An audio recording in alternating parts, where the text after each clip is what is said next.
Kemi 3 kompani kineze që i përfaqësojmë këtu, 3 lloje makinash ndryshme, kemi kontratë me ato kompani. Mos bëhet fjalë për këtë makinën këtu që kemi, sepse mu duk pak e panjohur si brand. Nëse mund ta shikojmë me një Fencon është modeli. Fencon? Okej. Ndërsa kompania që prodhon quhet DFSK, është një kompani shumë e madhe në Kinë. Ka 2 kompani tjera, është kjo DFM me modelet e njohura Forti dhe Bike. Është dhe ky një Luan?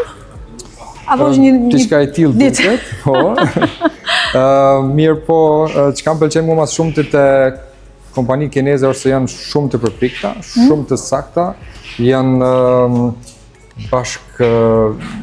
bashkëbisedues edhe njerëz ndërmarrës shumë të sinqertë. Do të thonë deri tani çdo kontratë që kemi bërë, çdo vendim që është marrë në përpikshmëri më të madhe, edhe nuk po japin shumë vlerë marketingut, për shkak se si synim e kanë me mbajt çmimin e ulët në tregun gjerman, e dinë sa i vështirë është tregu gjerman, dhe kanë arrit me çmimet që i kanë shumë solide me vërsu në tregun gjerman goxha si shpejt. Këto makina nëse do të i krahasoja me një brand pak më të njohur.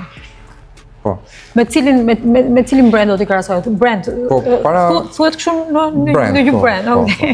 Para afërsisht 30 viteve kanë fillu brandet japoneze me orë në tregun evropian, edhe atëherë ka pas një lloj skepticizmi për to, për shkak se janë kompaniohura. Këto 3 brandet që i prezantojmë ne këtu, 3 brandet kineze, mund të krahasohen madje me brandet japoneze për shembull, si është Toyota ose disa brandet e Koreas Jugore që ekzistojnë që më shumë se 20 vite në Gjermani, edhe këtu tani po vendosin e treg edhe janë duke u pranuar shumë mirë, sidomos të familjet gjermane që e kërkojnë një makinë luksoze me shumë komoditet, makina të mëdha, kryesisht SUV dhe nuk dojnë me shpenzu shumë.